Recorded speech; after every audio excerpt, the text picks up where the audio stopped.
of stone for my palace knows more than meets me.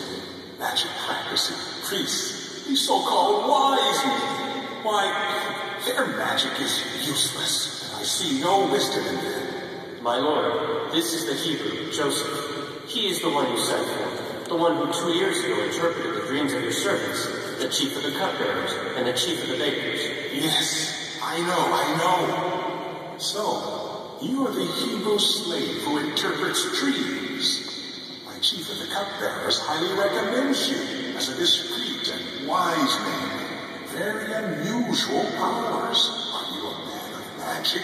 No, my lord Pharaoh. Are you a learned man? Scribe, perhaps? No, my lord. Come closer, Joseph. I have dreamed a dream, Joseph, but there is no one in all of Egypt who can interpret it.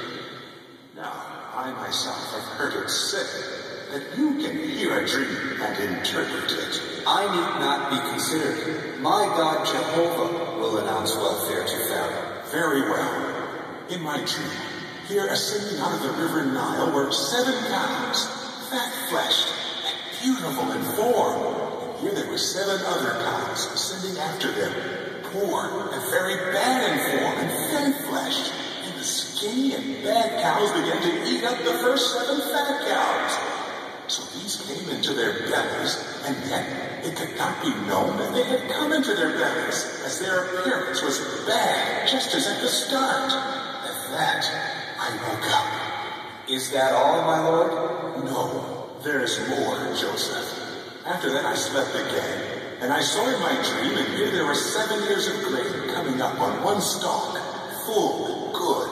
And here there were 7 ears of grain, shriveled, thin, scorched by the east wind, growing up after them.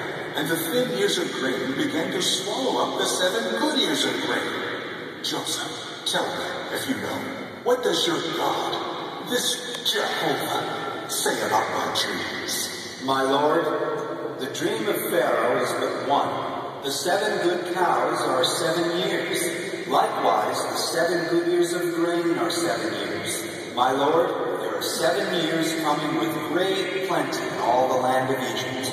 But the 7 skinny and bad cows that came up after them are 7 years.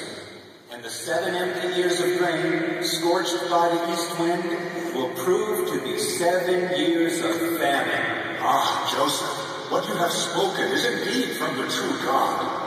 Is there another man like this one in all of Egypt? Go on. What else does your God, Jehovah, reveal through the dreams? Tell me if you know. What should I do? Let Pharaoh look for a man discreet and wise, and set him over the land of Egypt. Let Pharaoh act and appoint overseers over the land, and let them collect all the foodstuffs of these coming good years, and let them pile up grain, and your men must safeguard it. And the foodstuffs must serve as a supply for the land for the 7 years of famine, in order that the land may not be cut off by the famine. I ask, can another man be found like this one, in whom there is the Spirit of God? Since the true God has caused you to know all this, there is no one as discreet and wise as you are. Joseph, you will personally be over my house, and all my people will obey you implicitly. Only as to the throne shall I be greater than you. See, I do place you over all the land of Egypt. Stand before me, Joseph. I am removing my signet ring from my own hand and putting it on your hand. You now wear my outer coat and my gold necklace as symbols of your authority. Today, you will accompany me through the land of Egypt. You will ride in the 2nd chariot of honor. My servants will call out ahead of you, Avrak.